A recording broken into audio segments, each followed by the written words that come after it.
The following is a hockey podcast out of Vancouver and Surrey, British Columbia. It'll only consist of a lot of puck talk and even more BS, or in actual words, banter and satire. Enjoy, and as always, go Canucks go. I'm happy, yo. I'm happy. I haven't been this happy in a long time. That's what happens, man, when you survive Dustin Wolf. Yeah, I was reminded of Mika Kiprasov tonight, okay? What a game. I'm a wreck.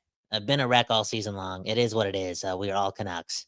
And let's get into this. Another episode of Locked On Canucks.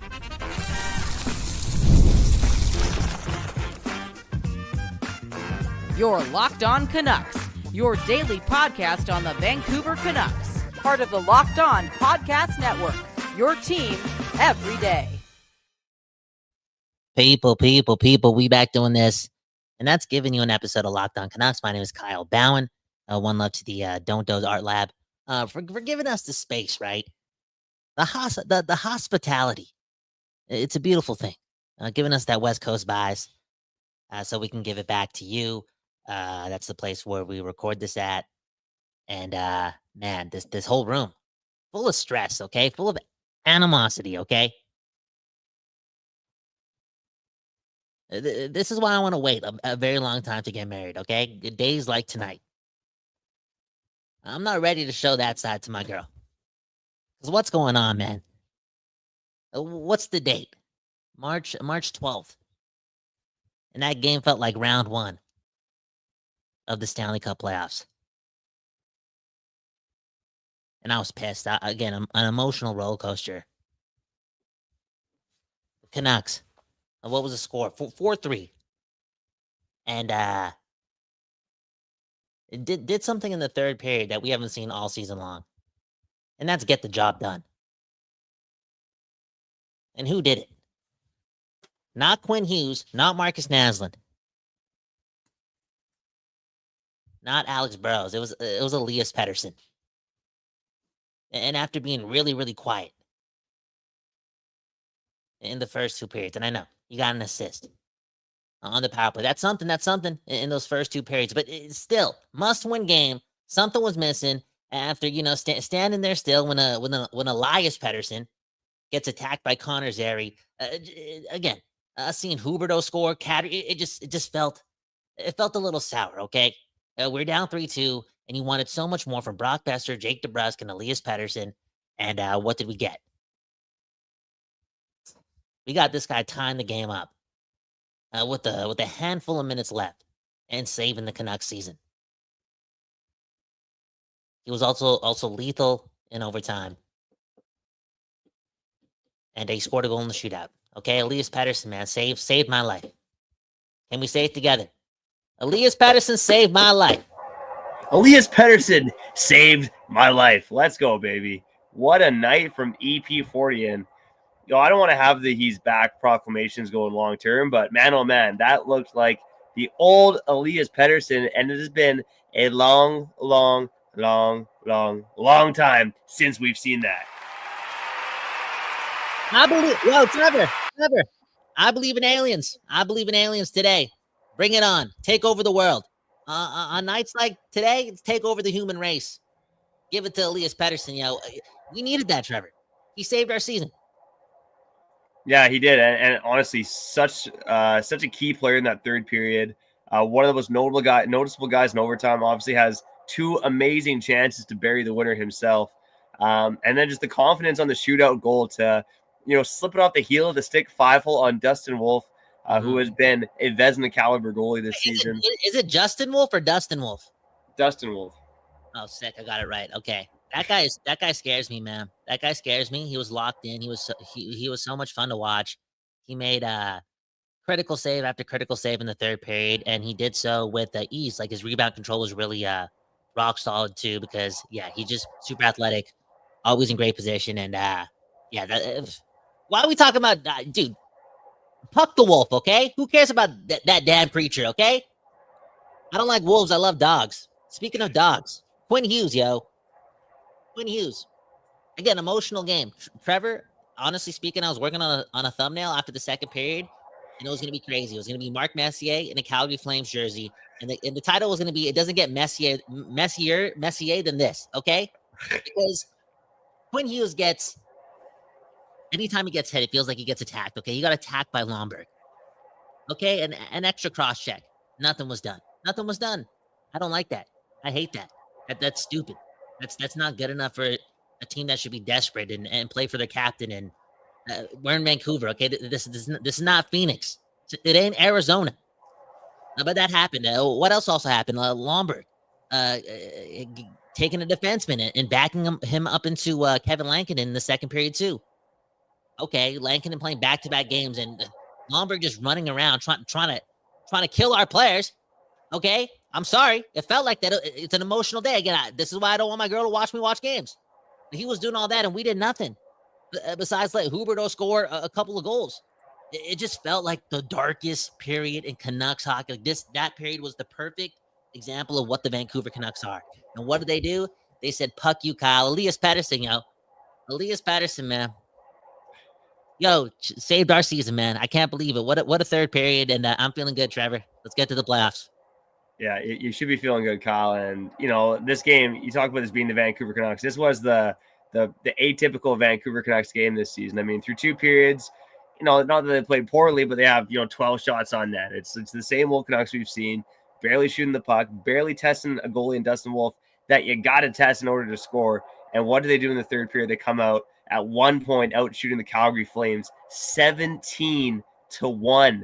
And of course, Calgary came back with a couple shots there at the end of the period. But we've seen the Canucks do this all season long, right? And it's been more bad than good of late. But they have shown up in big moments against good teams. And Calgary's not necessarily a good team by any stretch. But they are a team that's battling the Canucks for a playoff spot, a team that's currently tied with the Canucks for a playoff spot. So again, such a key period from Elias Pettersson. And look, Kyle, I know we may do a report card at some point here, but Elias Pettersson, we haven't said this in a long time, but I would say he was the best forward on the ice of the Vancouver Canucks tonight. He looked fast. He was dangerous. He was creating chances. Again, we just haven't seen it from Elias Pettersson in quite some time. And man, oh man, it was the biggest game of the season, and he stepped up when it mattered most. Yes, sir. But, for me personally, I felt as if his last 25 minutes was really, really good. I thought the other two were just like all the other periods. It just felt like that. Anyways, he came through when it mattered. And I wonder, Trevor, again, Canucks fans, let's just be a little optimistic, okay? Deepak Chopra, what does he say? We are all in this together. It was either him or Zac Efron. I don't know. Anyways, we're all in this together. Let's just be hopeful. And let's just say this, Trevor. This game was a moment. This starts everything. Now, what did Quinn Hughes say after the game? He said Elias Pettersson's taking a lot of crap, okay? The captain bringing the boys together. Because this dressing room, before that third period, it looked boring to be a Vancouver Canuck. It looked like the same old-ish. But tonight, you saw the energy that Elias Pettersson caused after scoring that goal. It felt different. I felt different. And look at Connor Garland, how he celebrated that. I felt a little different there, man. I'm not going to lie. Is this when we go 16-1 in our next 17? Man, oh man, I wish I was drinking that optimism. Yes, of course. No, I'm not quite feeling that way yet. Look, the Canucks team, again, they got to put in 60-minute efforts if we're going to bleed to that extent, right? They got to, not look vulnerable against a bad Blackhawks team on Saturday night. And they got to go and take some points from that game against Utah on Sunday. So the work certainly isn't done here. But again, they picked up the 2 points tonight. That's what matters most. I know it came all the way down to a shootout. God, we'd have a lot of a different tone if Connor Garland didn't step up in the shootout. By the way, Connor Garland, 40% of his career in the shootout. Man, oh man, there's just not a lot of shootouts anymore. So I didn't realize he was that good in the shootouts. Yeah. But again, it was it's called physics, Trevor. It's called physics. I learned about this based on the size of his stick, the angle in which he's skating on, Trevor, and the speed that he goes in on, and the way he's so short. Come on, man. Watch Lord of the Rings, okay? Figure it out. It's different. It's different. He knows how to use his size, man. That's all I'm saying. He's an inspiration for me. He taught me that size don't matter. Me and you had a lot of conversations about it. You just said confidence. I had to see it. And Connor Garland's just a confident dude. I mean, when I talk openly about, I don't think Pettersson was great in the first two periods. Again, him standing there and just hugging Huberdeau after Elias Pettersson gets attacked by Connor Zary, that's not good enough. Okay, this team needs moments. You know what I'm saying? Like, you're a main character, you're a leader. Like, you got to do more than just openly let Elias Pettersson, a rookie, a third-round pick from last year, nothing happened. The Höglander was in there. Höglander played a good game too. All that being said, to follow back on the whole Connor Garland thing, I thought he was our best forward the whole game. whole game long. But, he's a guy that usually brings 60-minute efforts. Like, I feel like he's maybe had 10 bad games this season, and that may be a reach. He brings it every period. He's a dog. Yeah, he is a dog. And again, he had some chances in overtime himself to bury it. I mean, he almost gets a goal with the dying seconds in overtime. And you're thinking, man, oh man, when that puck gets back to Phil Pronik and he waits to shoot the puck, you're like, just one time it. I mean, that would have been something sweet. I know JT Miller had a buzzer beater for the Canucks against the Washington Capitals last season. That would have been something if Pronik buried it, but doesn't matter at the end of the day. What matters is the 2 points. And, Pettersson said a post game too. The Canucks still got a lot of work to do. They're not even in a playoff spot right now. They are just tied with the Calgary Flames. The Calgary Flames have a game in hand, but I'm in love again. I'm in love again. I'm in love again. I did like Quinn Hughes' comments about Elias Pettersson after the game too, and he alluded to it, Kyle. Elias Pettersson has taken a lot of crap this season. Now, maybe we can talk about whether that crap is from the media, within that own room, from management, or maybe all of the above. But he's not wrong. He's definitely taking crap to some extent this year. But when you said it, he's one of the best players in the game. You gotta have a certain level of competitive juice to get to the level he's at.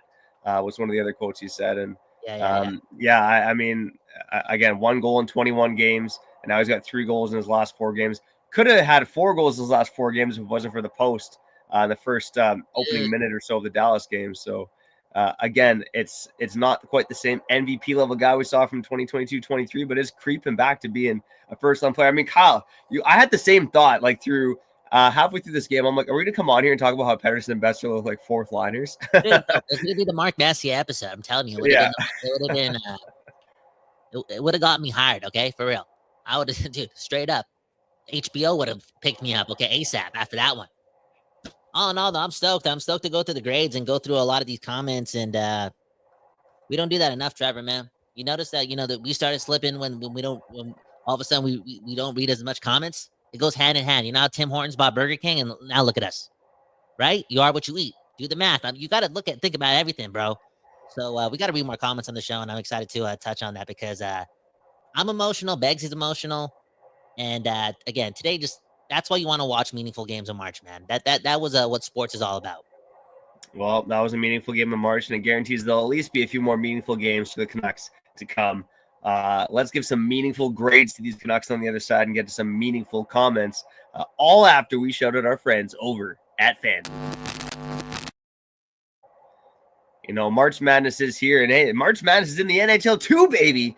Just look at the Western Conference wildcard playoff race, and I said it heading into the game tonight when we did the FanDuel read earlier on, but the Canucks were underdogs against the Calgary Flames in Calgary. And man, oh man, if you bet on those Canucks on plus 125 to win this game, you would have come away with a few bucks. FanDuel, they want to give you even more bucks, okay? So right now, new customers get $200 in bonus bets when your first $5 bet wins.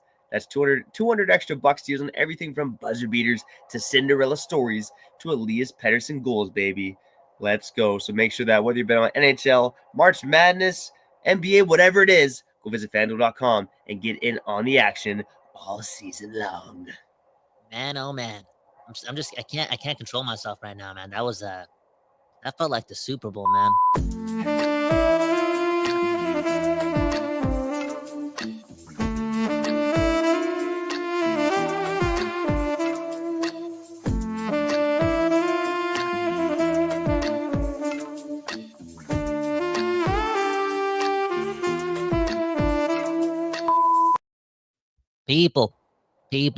People. My name's Kyle Bound. That right there is Trevor Beggs. And tonight we're all winners. Tonight I'm smiling, yo. I haven't smiled in a long time. I'm smiling so much right now. I feel like FaceTiming my girl. The smile is the greatest gift of all time. Anyways, Trevor, how was the night, man? I know you're on big time babysitting duty tonight, and you watched that game. Me being on an emotional roller coaster, you were like, dude, that would be a movie. That would be a Disney movie. Those 3 hours that you just experienced, man. Oh man, so how sad the Canucks have been right now. So I usually ask my daughter, like, who's gonna win tonight, the Canucks or the Flames? And she was like, I'm going for the Flames, Daddy. And one of my buddies, who I went to the game in Calgary with when the Canucks were there December 31st, he was at the game, so I sent him that video. But at the end of the night, She put her Canucks shirt on, and guess what? The Canucks walking away with the victory, baby. She's got to keep the Canucks shirt on. There you go, man. Disney There you movie. go. I like it, man. I like it. That was beautiful, man. That was beautiful, man. That's what a hockey win could do, man. It brings families together, and Vancouver's a nicer place tonight. It's a beautiful thing, man. Trevor, I don't know if you start up any comments. I want to get some, and can people start commenting about this? Because I think Trevor and I on Locked On saved Elias Pettersson ever since we started running the tendonitis report. What happened? The cure was hope and rationality. Trevor, man, we're doing great things here, man. We did it, man. We cured tendonitis. Okay, as soon as the tendonitis report came out, Elias Pettersson comes back. There you go, baby. Yeah. Well, let's. I got a couple comments. We'll do a comment or two, and then let's get to the report cards, baby.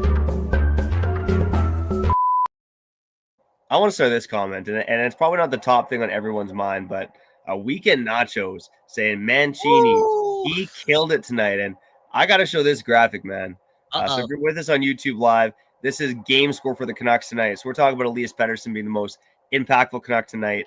According to game score, using the fancy stats, Victor Mancini with the best performance among all Canucks players tonight, a game score of 4.11. That's one of the highest game scores by any Canuck player this season, or it's ranking in about the top 20 right now. Top 15, top 20. Victor Mancini, I mean, you noticed him more tonight because he had to play more, right? No Tyler Myers. DPD gets hurt. Mancini plays almost 19 minutes tonight. And he looks like a beast out there, right? His play directly led to the Pettersson tying goal. He was flying out there. Again, one thing you've noticed with this defense right now, since they've subtracted Soucy and Desharnais, and they've put DPD and Mancini in the lineups, the defense has more speed. They're still big. Mancini's not super physical, even though he's a big guy. DPD's definitely been physical, but they are faster, okay? So that what Alvin's managed to do is they managed to keep the size on the blue line, but they made it younger and they made it quicker, and it's been a benefit to the Vancouver Canucks. Oh, big time. And he actually just reminds me of Elias Pettersson. And I'm more so comparing their confidence, you know what I'm saying? Like he just wants to make things happen. And he just got to this team, got to this organization. He's a 5th round pick. I know, before the All-Star game, or not the All-Star game, the Four Nations, the All-Star tournament that turned into the best thing ever, invented the sport of hockey. We made that episode talking about, the future of this D-Corps being really, really, really nice. And that's why, possibly this team can turn it around quick. We weren't really pointing at like this season, but just in general, right? Just in general. There's pieces there. There's athleticism there. There's creativity, and there's a lot of like big time hockey. It kind of feels like the Vegas Golden Knights defense, okay? But with Quinn Hughes, dude, that's bringing sexy back, man. I'm telling you. And Mancini, like, again, what's his first name? I got to start respecting this guy. The first couple weeks, I couldn't pronounce his name. I've never read Italian before. I didn't take that class. What was it? Valentino? So you've been saying Valentino Martini, which I really like that one. That's a great one. His name on the player card is Vittorio Mancini, but he goes by Victor. No, wait, hold up. It's Vittorio. That's his real name, and he wants to go by Victor. No, Vittorio. Hey, let's pull it up if you got it, Kyle. Let's get to it on report card.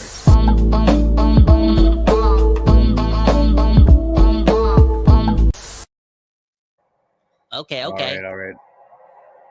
There we go. So let's start towards the bottom tonight, Kyle. I mean, Kevin Lankin. I saw MVP Kevin Lankin in the comments. I was a little nervous just based on the fact that Dustin Wolf had been so busy and he'd been so solid, and Kevin Lankin hadn't really seen the puck in the latter half of the game. That does worry you. But he came up with a couple big saves in the shootout, even if he let in a goal similar to Dustin Wolf. But you got to give the guy an A- overall tonight. He's playing on the second night of back-to-backs, a guy that's rarely done that in his NHL career. He steps up. I give the A-, and Victor Mancini gets an A+ tonight. Like, they've even changed it. That's interesting. This is the first player card I've seen. It was Vittorio, and now it's just Victor. Wow, dude. Okay, we got to bring his original name back. And Mancini, man, that sounds like... Look at how he played tonight, man. He can't bring his original name back now. Now he's just good old Victor. Okay, it's like the whole Jamie Foxx thing, right? That's not Jamie Foxx. His real name is not Jamie Foxx. That's crazy. Never meet your superheroes, right? That's what they say. Mancini, okay, here, yeah, again, I like his confidence. I like how he wants to make things happen. The Canucks don't win this game without Victor Mancini. That's just the truth. Like, he was engaging in the third period. He was providing some of that attack that they needed in the offensive zone.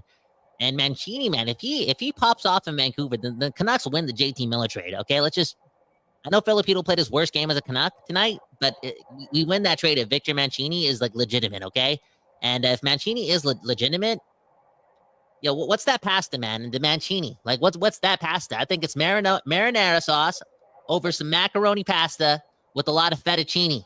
Okay, a little bit of basil, man. I've seen the videos, man. A+ Victor Mancini. Okay, Dakota Joshua, I'm giving him A2. Oh, Kyle, your bar is low. Dude, this guy's engaged. He's playing like an asshole right now too. I like it. Always in the mix, making things happen. I think he could have scored a goal in the first period too. I don't know about you, but I'm liking the trajectory Dakota Joshua's on. It's kind of reminding me of the trajectory Niels Höglander is on. And again, they're playing like assholes. I like it.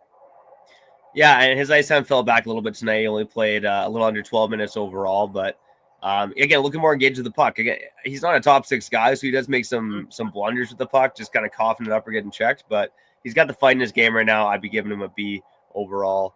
Jake DeBrusk, again, he did look more noticeable tonight, but he had a couple tips where obviously he scored on one. He probably could have scored on another. I'd be giving him a B+ tonight. I did like his quote about wanting to create more chaos, be more involved. Okay, you got to be a little nicer. Positivity, okay? If we did the 10 I give him a B+. That's positive. Okay, he said he pretty much had the Mark Messier guarantee before the game. I'm paraphrasing, but he said, "Yo, I'm scoring tonight." And what did he do? He scored tonight, man. It's 23rd of the year. This guy could go on a heater and get to 30 still because he's a streaky guy. And I've heard a lot of people talk about, Besser and DeBrusk, they're the same player. They're the same player. Well, at least DeBrusk like plays up to his like he does. He's just. It's different. It's different, And he's got 23 goals. It's hard. It's hard to complain. That being said, 17 games left. He said it today, right? Like all these games are playoff games. Like somehow, some way, they got to give this guy the right Gatorade so he just sees every player in a Toronto Maple Leafs uniform. Then we'll get the real Jake DeBrusk. I'm giving him an A. Filipino, he gets an F tonight, man. He was so bad. It is what it is. Welcome to Vancouver. You get an F. I didn't think he was F worthy. He just wasn't the same dynamic player he's been. Still skating hard, but just not making the right play at the right time right now. Teddy Bluger, grabbed the penalty kill, mixing up. I give him a B. Kiefer Sherwood, B+. Quinn Hughes, battling through it, man. This guy, not at 100%. And even Pettersson post game's like, he's probably not playing at 100%. Oh, I shouldn't say that. By the way, just don't say that, man. Just be confident when you talk. But Quinn Hughes, man, it's hard not to give him an A+ tonight based on how he played. Again, almost 30 minutes, missing some time. And he comes back, and he barely left the ice in overtime too. So just a great game for Quinn Hughes overall. He wanted it, and he played really well in the third period too. And that's what you want. You want dogs like that. At one point, again, the season was about to end. It really felt like that, man. And Captain Quinn Hughes always picking up A's. Elias Pettersson, do we give him an A or do we give him a B+? That's the question. You thought I was too harsh on Jake DeBrusk. No, I'm giving Pettersson an A+ tonight. I said he was the Canucks' best forward. I'm sticking with it. I like it. Okay, Marcus Pettersson, solid B, I guess. I don't know. I thought Marcus Pettersson was really strong tonight. Okay, you know what? A lot of block shots. He was like, he was in the right places. Same with Derek Forbert too. I rushed ahead of that one just to get to Elias Pettersson, the rookie, the guy who's a dog. He's already defending this team too. He instills a lot of culture. And again, I'm very disappointed in the Vancouver Canucks not defending him the right way. Maybe they didn't see what happened and they wanted the power play, but again, you know how I say this team needs moments? They need moments to band together. And again, a big win, a big goal by Pettersson late and Garland, that could be a moment for sure because winning fixes everything. But even when you're losing, sometimes you can lean on the fact that, but we were closer tonight. We were closer today, right? And because we're closer in this room, we're closer to the goal because too much of that is still happening with the Vancouver Canucks. You can take liberties on this team because the Canucks are playing soft. Yeah, and DPD is just – there's not many guys in the Canucks that can do what he's doing right now in terms of just stepping up and making the big open ice hit. What a hit. I don't know. Maybe people asked what people thought Vincent Desharnais could do maybe when they came here, but that's some of the Canucks have been lacking from the lineup. It's so nice to have a player like that. Zadorov would not let that happen. No, not even a chance. And it would spread throughout the team. And they just need a guy and they lost Miller too. So they lost Miller and Zadorov. There's not a lot of FU type guys who are not scared of anything, even if you're bigger than me, right? Miller fought Parayko. They don't care about losing the fight. They just want to let you know, you just can't do that. You can't take liberties. You can't. It's Quinn Hughes' first game back. what are we doing here? When he gets cross-checked by Lomberg, it's just not good enough to lean on the fact that it's a tie game and a must-win game. It's like, dude, relax. You're not 8 points out of a playoff spot. Don't let anyone do that to your captain. It's I didn't like that. Hey, we got the win, but I'm just saying, I don't like that. Yeah, you like a bit more of a response there for sure. But again, Quinn Hughes made them pay on the scoreboard, which is what matters at the end of the day. Pius here gets the goal tonight. He even got in there third in the shootout, which I found kind of interesting as well. Again, solid night for him, B+. I'd give Nils Höglander B+. Drew Connor, I give him a C+. Philip Peronic, I'd be giving an A-. I'm going to Brock Besser. I'd be giving him a C overall. Again, he could have changed the night after he hit that post in overtime. But alas, not a very impactful night for him, despite a lot of ice time. And I'm ending with Connor Garland, also giving him an A+. Connor Garland got the sauce, got the new dad energy. When I see Connor Garland, I want to start breeding and have more kids myself, man. There you go. There you go. I like that, man. I like that. Again, Connor Garland, size don't matter. Nils Höglander, I'm sorry, I zoned out. What did you give him as a grade? I zoned out. B+, I'm giving him B+. B+? Dude, I'm giving this guy an A+, man. I'm giving him an A+. I know there was some time he took a penalty, right? Trying to do too much of the blue line, blah, blah, blah, blah, blah, blah. But yo, he's in the fight, dude. These are hard games to play. He's not a soft player. He's in the mix. He's willing to take a stick in the face, a glove in the face, like just to get any sort of momentum, be in on the forecheck. And I'm just loving his game right now. And to be honest, if we're talking about not seeing the Canucks step up enough when like Elias Pettersson, a rookie, this guy's like, how old is this guy? 20 years old? Is he 20? Is Elias Pettersson 20? Yeah, DP is 20. So there you go. You can't let somebody just take a shot at him like that. And who was in the mix, though? There's one Canuck in the mix. It was Nils Höglander. Yeah. I'm liking it, man. I'm liking it. Okay, so start up some couple more comments. If you have to go, Trevor, I'll just finish off the show with some comments. But I do want to get to this. Okay, again, like it's the segment that saved. I was gonna say it's saved the Canucks and the fans, but it saved Elias Pettersson. It feels like that, man. The tendonitis report.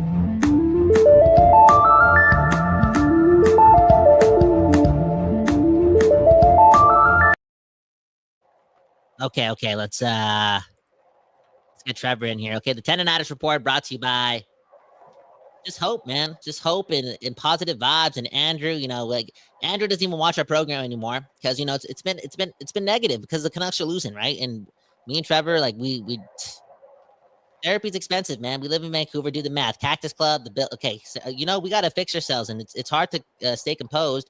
That being said, Andrew's back tonight, and that's due in large part to Pettersson, and it's due in large part to this segment. And we've learned a lot about tendonitis. What have you learned about tendonitis, Trevor? Because there's one thing that I learned tonight that I want to say that could again just put a bow on everything. But again, what have you learned from tendonitis?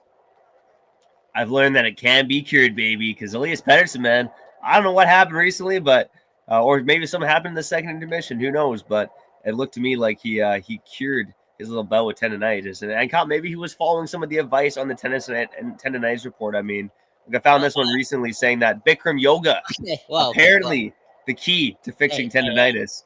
And then the guy goes on to say that you can also meet athletic and healthy women. Wow. Okay. So shout out to Reddit. Elias Pettersson, maybe he's been doing Bikram yoga. Maybe he's been meeting healthy athletic women. Who knows, man? But whatever happened, he looked like a different guy tonight, and that's all that really matters to the Vancouver Canucks. Well, who knows? Because we ever since we ran all those episodes, we didn't find a cure. Like everyone was just complaining and time heals, blah blah blah, and that's why I feel as if Tocchet and Alvin, and maybe they did this the wrong way, and JT Miller could be a part of this too. Like they've tried to, enhance his like mental capacity and just like break through the pain, straight up. Because it's always going to be there. And tendonitis apparently is always going to be there. But hey, Trevor, I learned and I read a lot about this disease.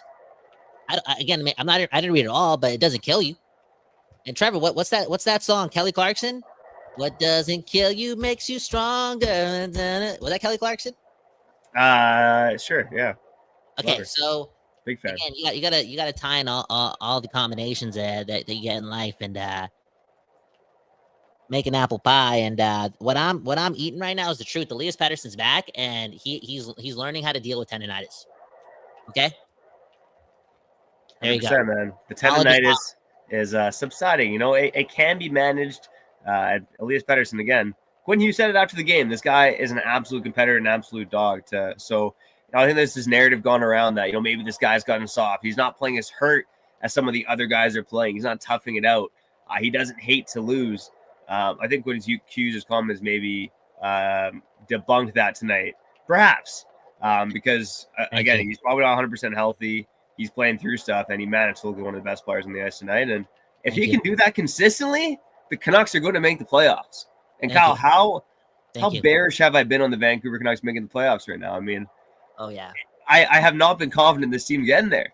Yeah. Not even past Utah, Calgary, and St. Louis. Bully bags. If Elias Pettersson looks like he did tonight. They're calling you bully bags on Google. You don't Google your name. Tell your family not to Google your name. They're calling you bully bags. Okay, Trevor? Again, positivity, man. And cautious, optimistic values, they can go a long way. Like that save, Trevor? Dude, we're episode 5,000 here. Okay, let's read some comments. Okay. Look at this one. Okay, this comes from Samson. Tyler Myers got the height and could be a potential goon if he throws his weight around. He just doesn't have that.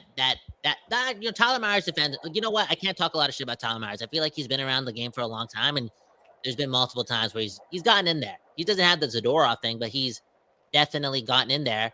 And speaking of getting in there, he wasn't in there tonight because he's hurt. And Trevor, I keep thinking about this whole injury thing. Can this team just stay healthy for 5 minutes?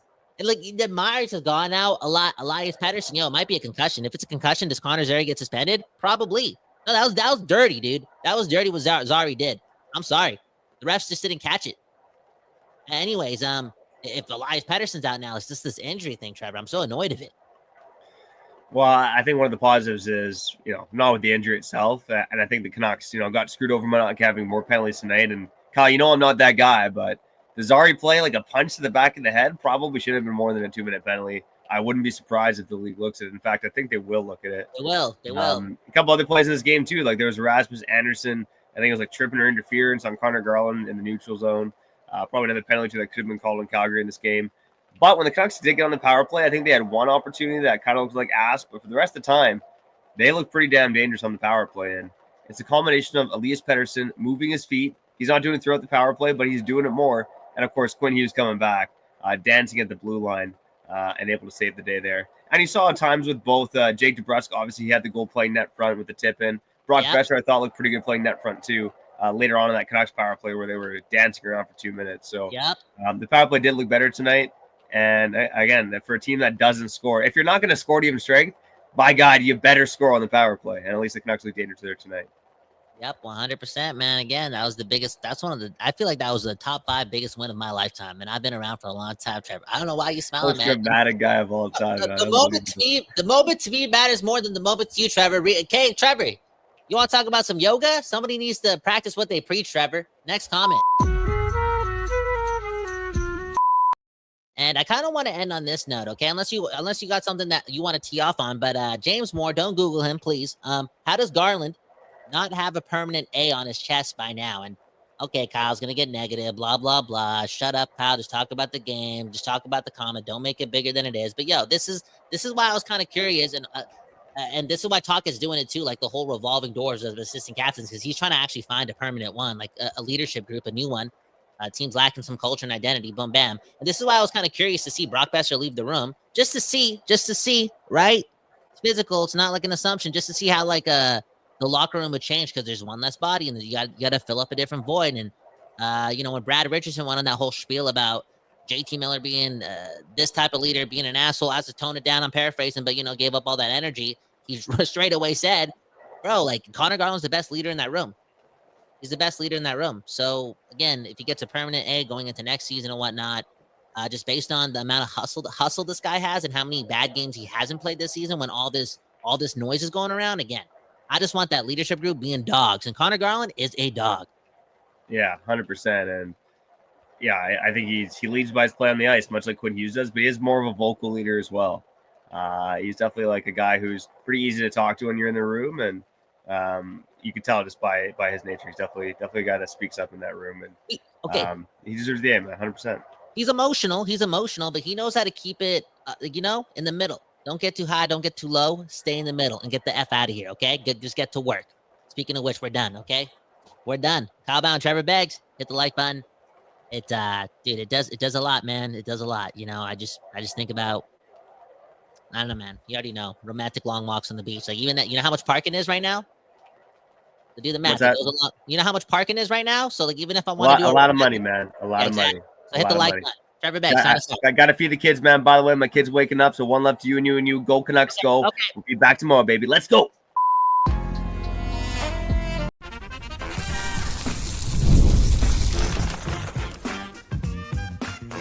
Your Locked On Canucks, your daily podcast on the Vancouver Canucks, part of the Locked On Podcast Network, your team every day.